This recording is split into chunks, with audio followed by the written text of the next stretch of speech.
En un lado poco conocido de Adolf Hitler, fue también seguidor del fútbol, además del ya reconocido dictador y líder de la Alemania nazi que atemorizó a Europa y al mundo durante la Segunda Guerra Mundial. Sus colores siempre estuvieron claros. Los blanquiazules, localizados en Gelsenkirchen. Y es que el Schalke 04 era quizás el club más popular de Alemania en la década de 1930. En ese periodo, el Schalke 04, con ese añadido de los dos dígitos tan alemán para recordar el año de fundación 1904, obtuvo 6 campeonatos nacionales entre 1934 y 1942, y estuvo cerca de 4 años invicto, entre 1935 y 1939. Su racha le llevó a mantenerse sin perder como local durante 11 años. El equipo llegó a ser apodado la Nueva Alemania, por su carácter implacablemente ganador, el cual fue usado y abusado por los nazis para enaltecer a la raza aria, aunque obviando el hecho de que la mayoría de sus jugadores era de origen polaco en aquellos años, pero el líder natural sí era de Gelsenkirchen. El goleador Ernst Kusorra.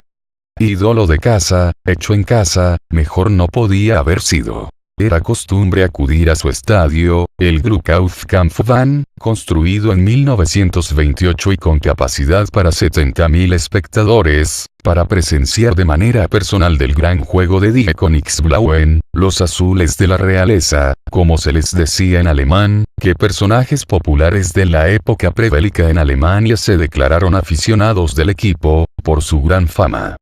Y entre ellos estaba el que sería el Führer. Es de gran importancia remarcar la popularidad del fútbol en Alemania. Hitler, teniendo conciencia de esto, aprovechó las circunstancias que se le presentaban, y así fue como la propaganda nazi basada en la imagen del Schalke 04, se distribuía entre la población del occidente alemán, principalmente en Renania del Norte-Westfalia. La trascendencia del fútbol era tal que Joseph Goebbels, el ministro nazi de propaganda, llegó a considerar que ganar un partido tenía más importancia para la gente que invadir una ciudad del este de Europa. A Hitler, no obstante, claramente esto no terminó de convencerle y enfrascado en la guerra, se olvidó totalmente del fútbol, pues es que ya no había necesidad de legitimarse con propaganda que ya había cumplido su función. Inclusive el Schalke fue perdiendo arraigo tras el conflicto, y hasta nuestros días no ha sido capaz de ganar una Bundesliga, competición nacida en 1963. Pareciera como si el club estuviera bajo una maldición tras su relación con el régimen nazi. Al menos ha logrado ser 6 veces subcampeón y ganarse un apodo, campeón de los corazones, por la tristeza de sus derrotas. El Schalke 04 niega, en todo caso, de su seguidor más conocido y sus relaciones con los nazis. Y aseguró a través de su jefe de prensa Gerd Voss en el periódico inglés The Times en 2008, que habían investigado 4 años antes oficialmente en el pasado del club, sin poder concluir de ninguna manera el favoritismo por sus colores de Hitler y compañía.